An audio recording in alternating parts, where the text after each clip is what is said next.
Journey with the tiger కథనంలోకి స్వాగతం.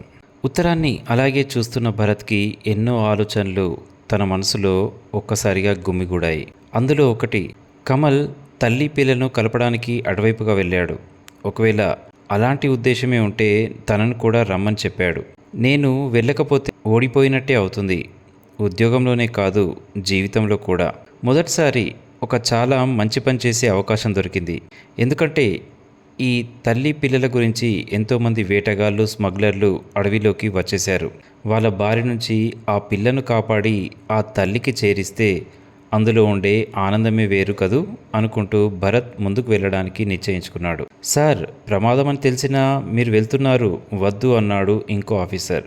లేదు officer, Kamal నాకు చాలా నేర్పించాడు. నాకన్నా చిన్న ఉద్యోగమే అతంది, కానీ తనకి తన వృత్తి పట్ల ఉన్న నిబద్ధత నన్ను ఆకట్టుకుంది. ఎన్నో సమయాల్లో నన్ను కాపాడాడు, ఎన్నో సమయాల్లో నా ఆకలి తీర్చాడు. అవన్నీ కాదు, ఇక మీదట నాకు ఒక ధ్యేయాన్ని కూడా ముందుంచాడు. నేను తనను వెతుక్కుంటూ వెళ్తాను, నాకేం పర్వాలేదు. ఇప్పుడు ఆ పులి దాదాపుగా నేలకొండపల్లి వైపే వెళ్తోంది. ఇంకో 250 కిలోమీటర్లు దాటితే ఆ ఊరు వచ్చేస్తుంది. మీరు వెళ్ళి ఆ ఊర్లో వాళ్ళకి కాస్త సహాయంగా ఉండండి.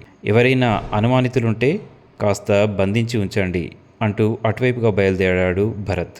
ఇక అదే సమయంలో నేలకొండపల్లిలో కొండయ్య అందరినీ కూర్చోబెట్టి తను చూసినటువంటి విషయాలన్నింటినీ చెప్పేస్తున్నాడు.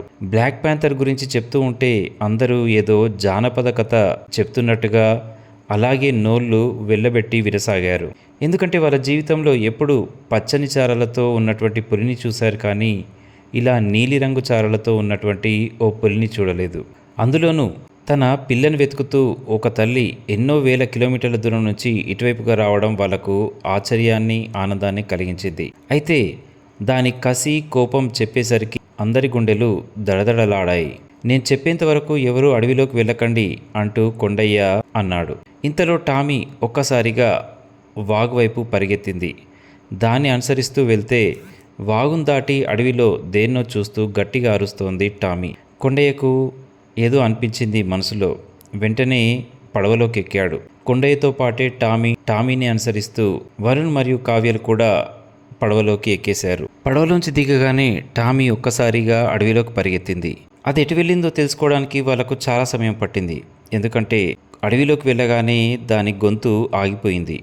ఆ తర్వాత ఏమైందో కథతో పాటు ప్రయాణిస్తూ ఉండండి. ధన్యవాదాలు.